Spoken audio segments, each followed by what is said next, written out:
Welcome back. You're watching NHL Tonight, taking a look at the newest member of Toronto, Chris Tanev, signing with the Canucks as a UFA back in 2010. Career stats here, 190 points. Look at the blocked shots. I'm sore just looking at that. Over 1,600 of those. Most recently, inking that 6-year, $4.5 million AAV deal with the Toronto Maple Leafs. And nice enough to join us for a couple of minutes here.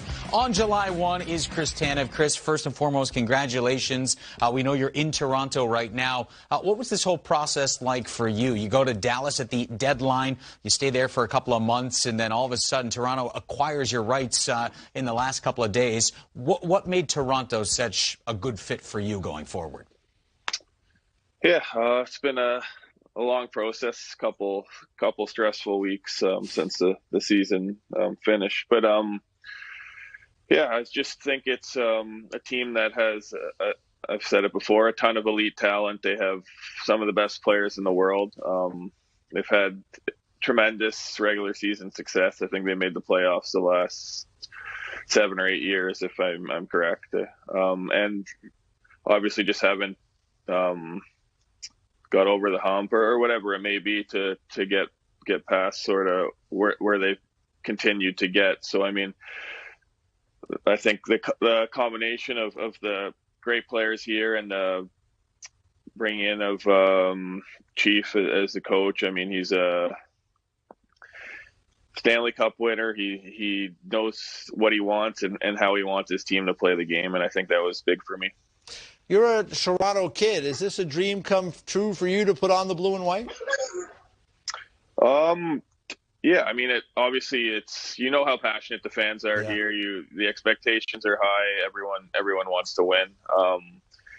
But growing up, I was more of a Red Wings fan than a Leafs fan. But the teams they had were so good when I was younger, and my grandfather was a Red Wings fan. I just sort of followed his footsteps. But just the history of the team is incredible, right?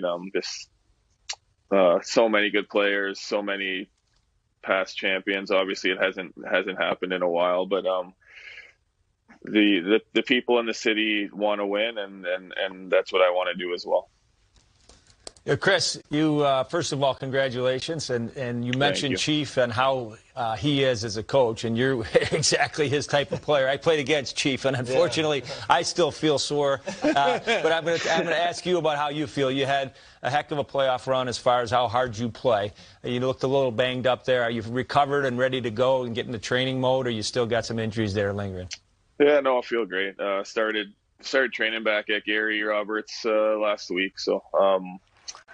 Took a couple weeks off just to get the body where it needed to be to feel good in the gym, and back at it now.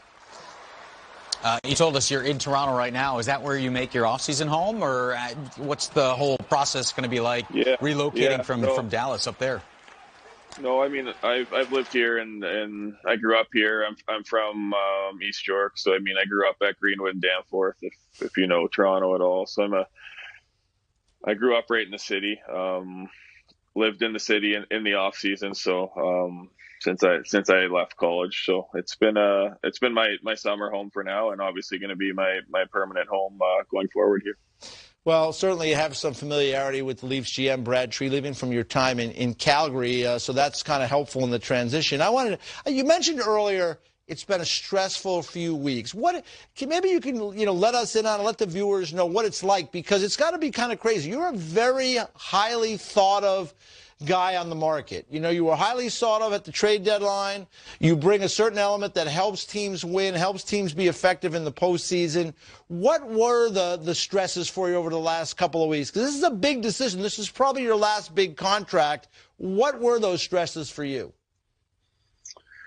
Yeah, I mean, obviously, having success in Dallas and wanting to try to make it work to be able to be back there, because the organization was so incredible, treated my family and I amazing. So just sort of going through that whole process, and then there's a bunch of different things you're dealing with. Taxes, I mean, state taxes there's departure taxes when you leave the country, and I've played in Canada for for 14 years, so that factors into it. Family's here. Going to have my second child this year, so that goes into it. There's so many little things that go along with hockey, and obviously wanting to win being the most important thing. And I feel that coming here, I'm coming to a good team that is had a lot of success, and I'm just hoping I can be a piece of the puzzle that sort of can get the team over the next hurdle that they've overcome. Well, whether you're a professional athlete or an average Joe, damn taxes, they always get in the way. Yeah. Chris, we appreciate it. Sounds like a lot of exciting, busy things coming up in the next couple of months in your life, so we wish you nothing but the best, and enjoy Toronto. Yeah, and good luck to you and your wife with child number 2. Absolutely. Awesome. I appreciate it, guys. Thank you very much. Thanks, Chris Tanev, newest member of the Toronto Maple Leafs. Nice enough to join us.